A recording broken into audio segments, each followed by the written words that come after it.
OSIS, terus ngaji, terus sekolah. Faktor internal sama eksternal. Iya.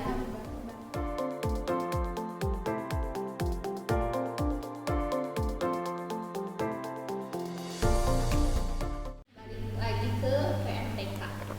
Ada tambahan-tambahan lain nggak sih? Mungkin lebih kayak ke saran buat kelas 10, 11, terus saran ke kelas 12 sekarang. Soalnya kan kelas 12 sekarang pasti aku sendiri gitu ya, pasti kurang banget referensi buat menunjang pendidikan yang lebih tinggi. Kayak ya udah mentok gitu. Tahu universitas juga cuma tahu UPI, Unpad yang padahal kan universitas tuh banyak banget gitu ya. Jadi aku sendiri sebagai kelas 12 dan mewakili kelas 12 lainnya ataupun sisa-sisa lainnya lebih kayak pengen tahu gitu referensi lainnya kayak Unisba kan ternyata buka PMDK. Itu tuh PMDK semua univ ada nggak sih?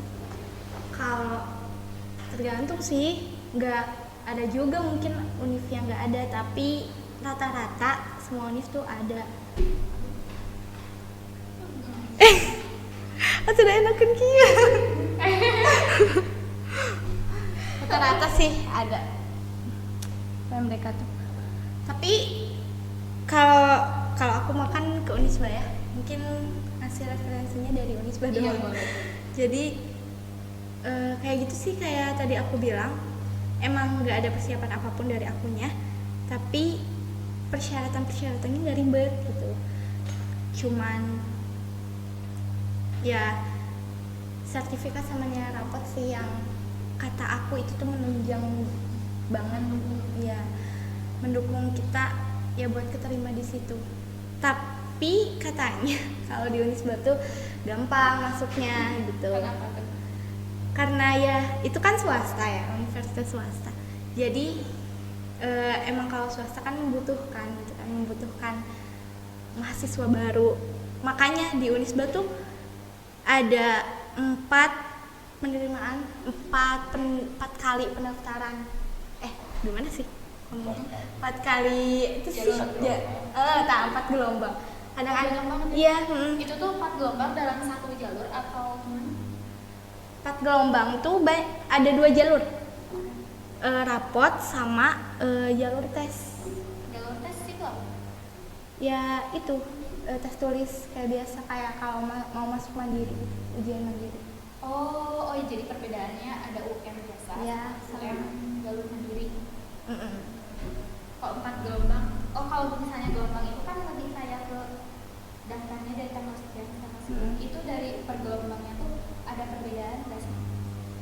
Atau sama aja misalnya Mei daftar gelombang 1, dari sekarang daftar gelombang 2, ada penilaian yang berbeda nggak sih? Atau sama aja? Enggak sih, sama aja mau ngomong 1, 2, 3, 4. Tapi kalau PMDK tuh kita tuh cuma bisa pilih 1 jurusan aja. Jadi enggak, kalau misalnya SN tuh kan 2 ya. SBM 3 waktu kemarin. Waktu Tahun ini 2. Oh 2. Tahun kemarin 3. Ya, Mak. Ini SBM tahun kemarin 3. Apa 2? Bukan, pilihan univ 2. 3 naon? Satiko. Lanjut. Lanjut aja.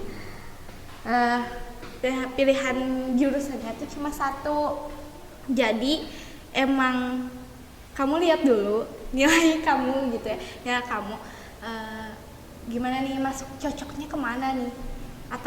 Atau keinginan kamu pengennya kemana? Kalau aku waktu itu sebenarnya aku ada 2 pilihan, tapi sama-sama pendidikan sih, PAUD sama PAI. Nah, itu tuh kedua-duanya tuh kayak emang nilainya tuh standar gitu kan. Kayak rata-ratanya standar. Tapi waktu itu aku pilih PAI karena emang dari orang tua juga PAI aja. Sebenarnya kalau bisa 2 sih 2, tapi cuma bisa 1. Terus kalau PMDK itu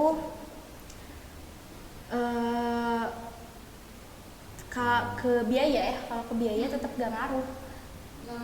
Kayak gak ada apa sih pengurangan biaya, gak ada pengurangan biaya. Jadi itu mah cuma jalur masuk kita. Kayak biasanya ada juga di apa sih Politeknik Siganesa kalau nggak salah, teteh aku itu yang kuliah di situ dulu jalur PMDK langsung ada pengurangan biaya gitu. Karena apa?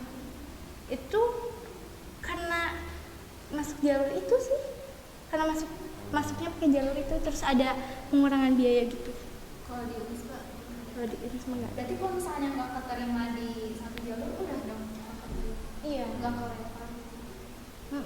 Tapi kalau misalnya Mei ikut gelombang 1, nanti misalnya nggak keterima nih di gelombang 1, Mei bisa ikut gelombang 2. Biaya pendaftarannya bayar lagi? Gratis.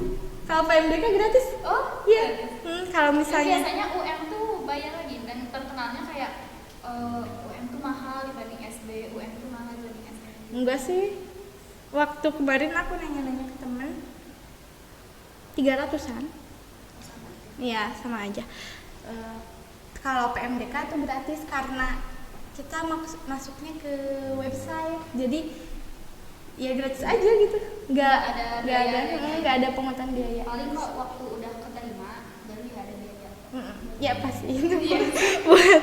buat kuliah. Tapi di Unisba sendiri ada Beasiswa ada banyak sebenarnya. Kayak di Unisba tuh ada namanya Baitul Mal.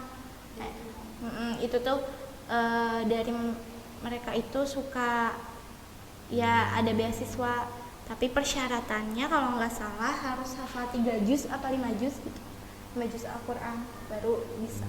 Selain Baitul Mal ada apa? Selain Baitul Mal itu paling dari universitasnya. Nah, dari universitas di angkatan aku ada yang maaf ya ini mah kekurangan gitu, tunanetra, tapi beliau hafal 30 juz Al-Quran, dibiayai full beasiswanya sampai beliau lulus. Ada juga yang ada 2 orang yang berprestasi tuh, jurusan kedokteran. Kalau yang tadi jurusan dari aku dari PAI.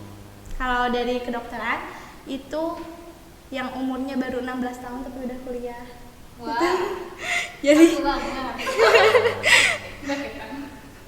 itu tuh full juga, paling dari Univ sama Baitul Mal yang aku tahu tuh.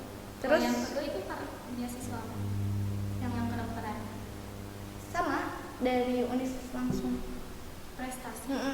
Prestasi. Jadi mungkinnya intinya nggak usah terpatok kayak aku pengen kuliah tapi cuma punya SBM, terus kalau dua-duanya terus antar UM gagal, ternyata masih banyak lagi gitu ya jalur-jalur lainnya yang bisa kita masukin. Dan yang Mary sendiri yang pelajarin gitu ya, kita tuh bisa misalnya tuh ambis belajar, tapi kita tuh kadang lupa sama sistemnya, kadang lupa sama referensi yang harus kita cari. Jadi ya terpatok gitu, buntu jalannya, padahal sistem itu bisa mempengaruhi juga kan jalan kita. Kayak misalnya SDM, kita ngerjain soal terus salah bisa jadi min, atau satu salah malah 0. Kan itu ngaruh banget ya, harus tahu banget yang kayak gitu. Mungkin dari Karisma ada tambahan buat terakhir, motivasi, semangat atau gimana? Kalau dari aku sih ya apapun jalur yang kalian pilih, mau SN, mau SBMPTN, mau PMDK, mau UM, itu tuh pilihan kalian. Tapi menurut aku tuh harus dicoba. Aku kayak nyoba sampai 3 jalur karena PMDK udah keterima. Nyoba semua jalur karena takutnya rezeki aku tuh ada di situ. Soalnya masih banyak juga ya. Iya. Kalau misalnya kalian jangan takut sih sebenarnya. Mau kalian misalnya kuliah sekarang atau gap year, itu tuh gak ngaruh sama sekali menurut aku. Jadi usaha kalian mah gak akan ngaruh gitu. Ya udah, kalau misalnya tahun ini gak bisa kuliah, tahun depan sok usahain. Gimana tuh semangatnya? Kan kadang kalau misalnya gap year ada yang kita takutin paling gengsi atau misalnya kayak lebih ke apa ya, sanksi sosial mungkin ya, kayak gap year gitu. Nah itu gimana? Kalau gap year itu bukan hal yang buruk gitu Iya. sebenarnya. Kalau di kondisi di kampus nih, dari pergaulan, kalau misalnya ada yang gap year itu nggak ngaruh sama sekali sih, itu ya biasa aja. Kalau misalnya dia gap year ya itu kan terserah dia gitu. Terus ya nggak usah gengsi lah, soalnya mungkin kalian pikir aja rezeki kalian tuh bukan tahun ini tapi tahun depan gitu. Terus selama kalian nggak kuliah gitu kan, gap year, lakuin aja gitu yang terbaik buat nanti ke depannya. Lebih untuk mempersiapkan. Ya, persiapan aja. Dan sekian dan terima kasih. Dan makasih banyak juga buat Risma, kan tadi katanya lagi sibuk. Enggak aja. Kasih. Gue tadi lagi sibuk nonton drakor. Aduh, nonton Kak.